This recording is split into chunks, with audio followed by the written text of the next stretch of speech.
Thank you so much. This was such a great conversation. I mean, as they all are. But I think we really were like just scratching the surface, and I just want to thank my group. I will just share my thoughts from my group and then call on the rest of the facilitators and then take us to the wrap up. Like, where do I start? Um, we talked a lot about kind of echoing Paulina's opening about this infrastructure and the lack of available housing units, and really that idea of that basic income is such a great idea, and moving more towards that as a foundation of equality. And we had a member, that shared that he was surprised to learn how governments build housing here, and that it's housing has become a commodity, and so it's no longer a right, it is a business. And so how do you really bring back that idea of housing being a right when you're going to get pushback from the people making money off of it, and that the government themselves lacks the actual infrastructure to build homes without contracting? And housing, if you're secure in your housing, that impact in society, because kids will thrive in there, is big, but yet we are not investing it in that way. We have people that we know who are COVID, lost their jobs, um, you know, can't pay rent. And right now it's just a big question mark if they could even stay there in their apartment. We had another team member share about, which really sparked a lot of conversation, is that his mom and dad, immigrated from another country here and voted for Trump. And so when you speak about things like housing as a basic right, the term like pull yourself up from your bootstraps, like they don't understand why someone can't do that. And of course, he mentioned the saying, it was meant ironically, right? It's metaphor of sorts. And we talked about how the immigrant experience versus an American experience is different. While they may be similar or parallel in ways, they're really different from someone who grew up here and there's a systemic oppression, and they see that there's they see what should be available. And it goes to culture, even with housing, how some cultures are okay with multiple generations of a family living under one roof. But in America, that's not our culture. Our culture is to move out and to have your own home. And that is the standard that we set. And so when you're coming from another country and you're going to use your culture of everyone pitching in one house, and then you become independent, then you have that portion of the American dream. It's much different from being kicked out early on or having that set expectation in the beginning. And, we talked about, which I really love this, is like we had a sentiment running through about we're okay, we believe in equal opportunity and are okay with different, not equal outcomes of what we're put into something. But there is a sense of what is equal and what is basic for people. An example of one of our members was in the military. He had food labeled not suitable for schools or prison.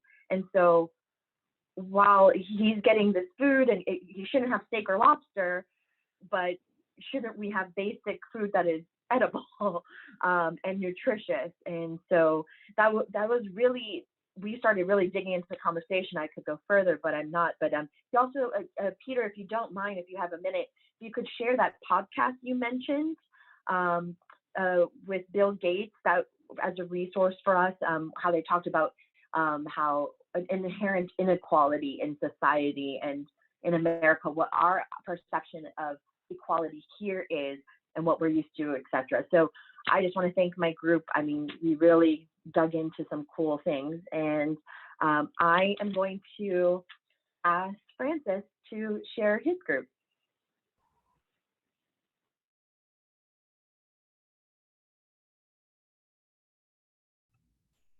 You're on mute.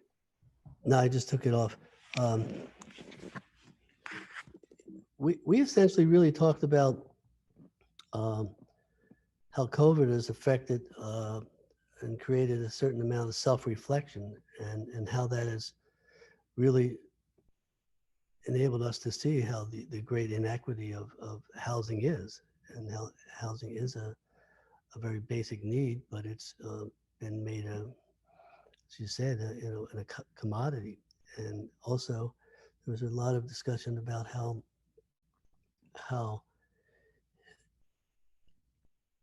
the country through the capital markets of setting these standards of what we should have has caused people to live on an ever evolving credit uh, economy where people needed to get more and more and more, and they would purchase themselves out of and really paid much more than, or most people are paying much more than 30% of their income for housing. And this has brought about, the discussion of what's really important. What's, how do I want to live my life? And is a community that's fair to each other more important than just accumulating as much stuff and things as possible. So I think this is really hitting what's fundamental underneath the lack of housing and affordable housing. Um, Also, the discussion went to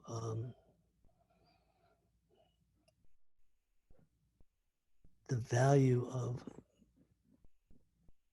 sharing a community, sharing what's important, and seeing some people making fundamental change.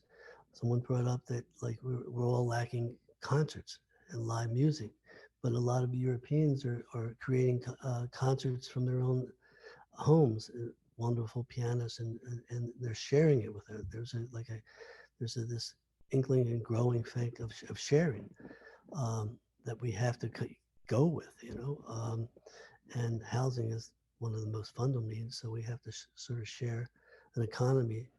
We also talked about how, racism has enabled, prevented a lot of people from getting mortgages, going back to the GI Bill, where black soldiers were not, coming back from the war, they weren't even told, or they were denied mortgages. And then, and going back to the crisis of 10 years ago, when there was an influx of mortgages for lower income families, these were mortgages that just didn't work, that they were just set up to fail, but the banks got bailed out. So we really have to change the inequities, and this was a deep part of our discussion. And I thought it was profitable, and maybe there's some hope with the new administration, particularly if they can get the Senate, will help towards this change. So it was good. Thank you. Thank you so much, Francis, for sharing. So true. Get to that point of equity. Mrs. Faley. I'll do the best I can here. The first thing that was brought up was communities where the situation is, there's a lot of pollution, there's a lot of, it's an unhealthy place to live. And our speaker mentioned the Bronx and how can that be, changed? And it means a big investment in infrastructure, like the investment in the bridges, and the other idea of building housing where there is where people with low incomes can be part of the community of people with medium and higher incomes.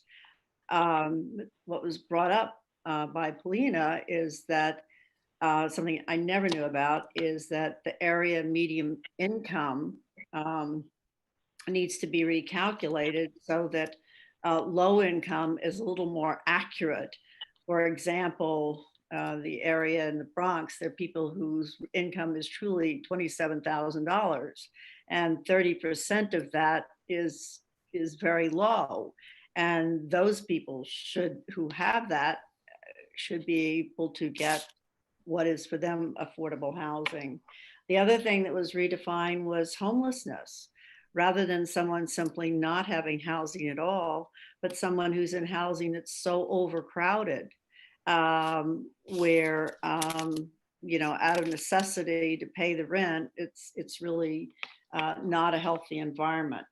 The idea was brought up about, wealth being redistributed to ensure some kind of stability, and how could that happen? And then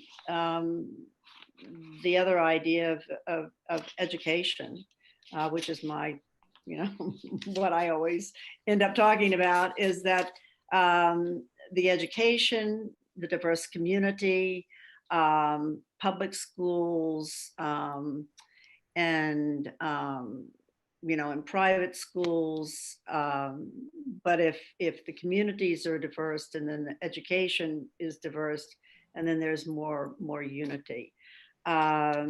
It's a really, especially now with the pandemic, a very difficult, a topic to find any kind of real immediate solution.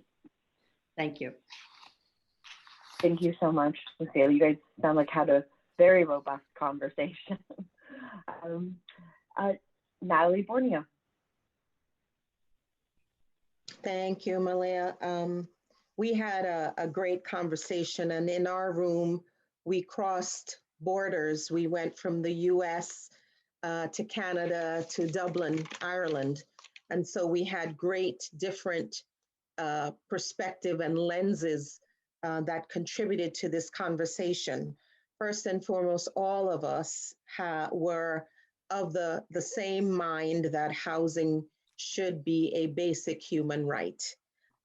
Without housing, we have insecurity, we have instability, we have loss of sense of purpose, we have loss of sense of accomplishment, we have mental health issues, as well as health issues with regard to clean water and access to food, education that is equitable. And first of all, we talked about the US, and we had someone in our room who had extensive experience with families in crisis who were needing to be placed in transitional housing. And that, folks, is before you get to an assigned shelter, there is a flow of you moving through a system which is very unstable, right? You have to basically gather all your possessions and move through this timeline based on paperwork and approvals. You have curfews, you have limited space to operate.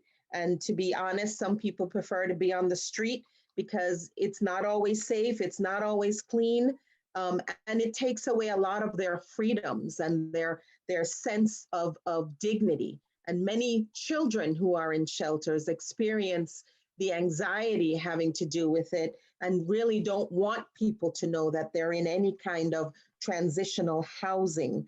You take pride in knowing you have a home where you can thrive and be safe. And there's so many today who don't have it.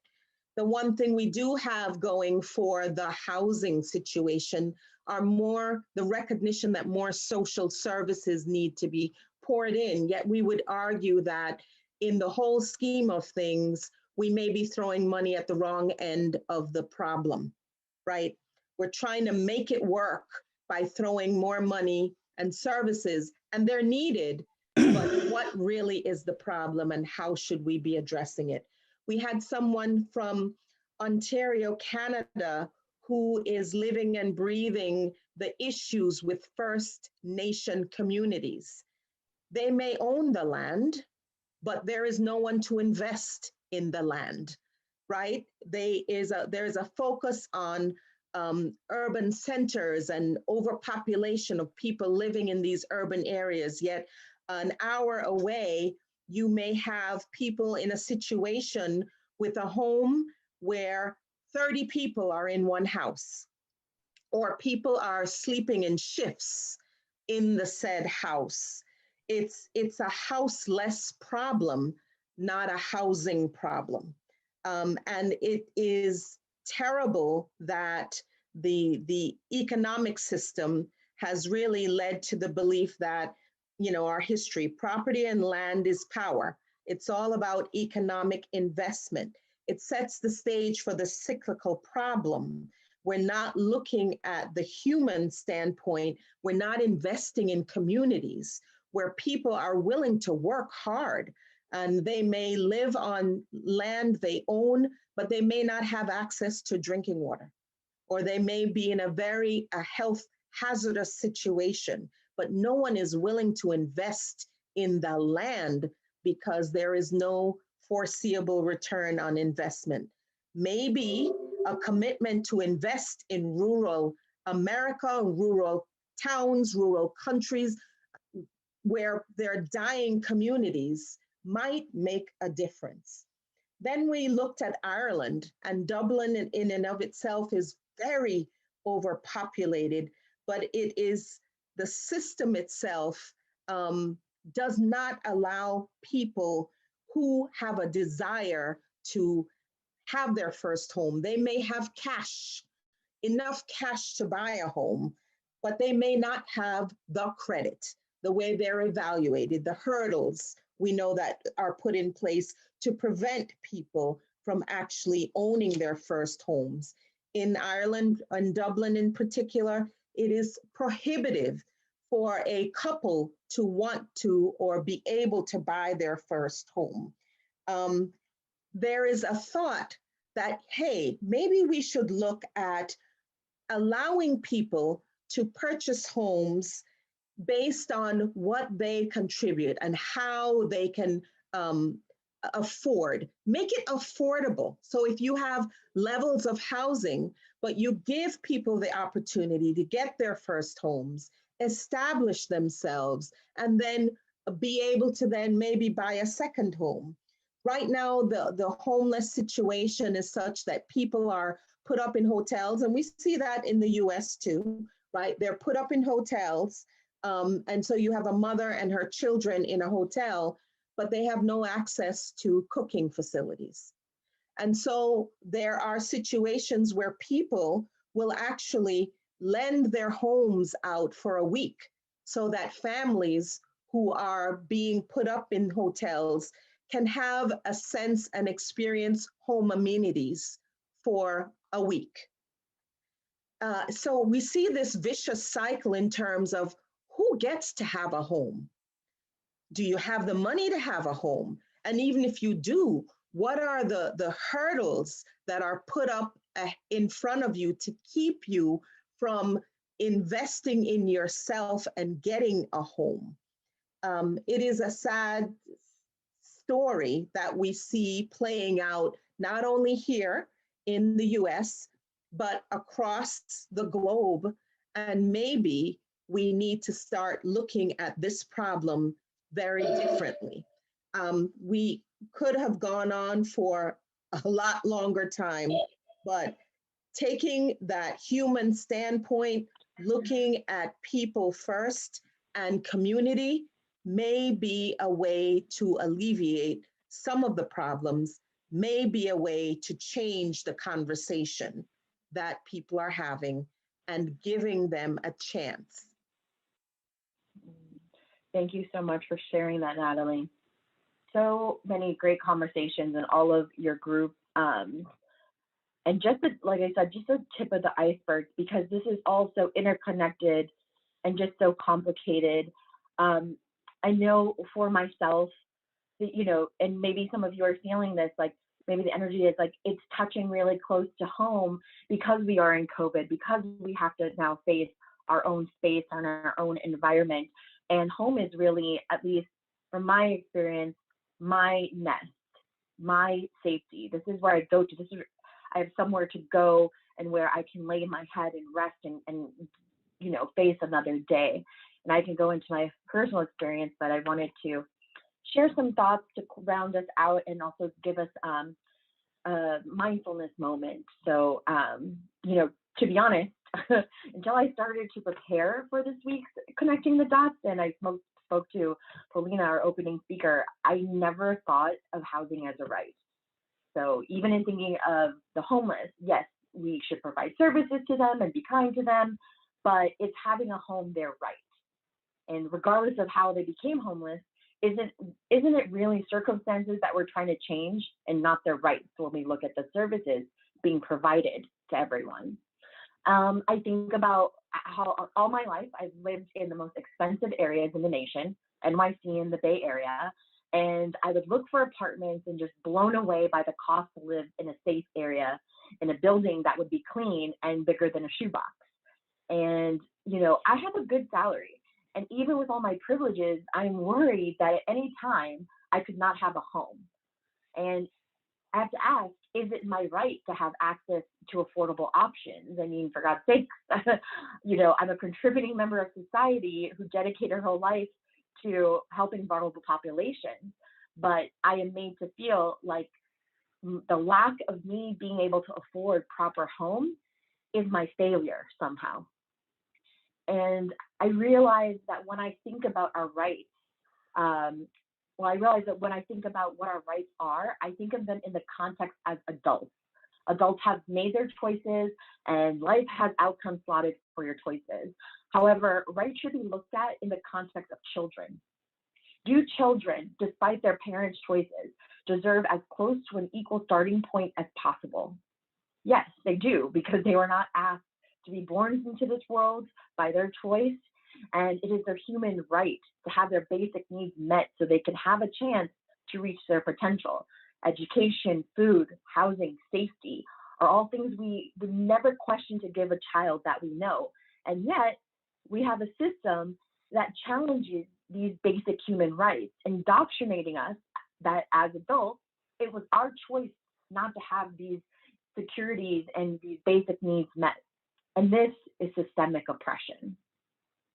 And I want to ask you guys to join me in a moment of mindfulness. And I'm going to ask you to please close your eyes and get comfortable. Let's just take 3 deep breaths together. In, out, in, out. Last one, in and out. And with your eyes closed, I want you to picture your ideal home. How many rooms does it have? Maybe how many bathrooms does it have? Do you have enough closet space? Do you have carpet, hardwood, tile throughout the house, in different rooms? As you look around, do you see decorations and personal mementos? Can you smell the food being cooked in the kitchen? Are there happy family members around the table or sitting on the couch that just ooze with love? Is there a sense of safety, a sense of comfort, a sense of peace? What does having this home evoke in you emotionally as you picture it? Hold that image and all those feelings and take one deep breath in. And before you come back, I want you to will this image to be true for you. And then I want you to will this image and those feelings to be true for everyone else in this world. And as you open your eyes, just release it and believe that it can be done. So thank you guys so much for joining us this week and having me as your closing speaker. And I'll turn it back to you, Melanie.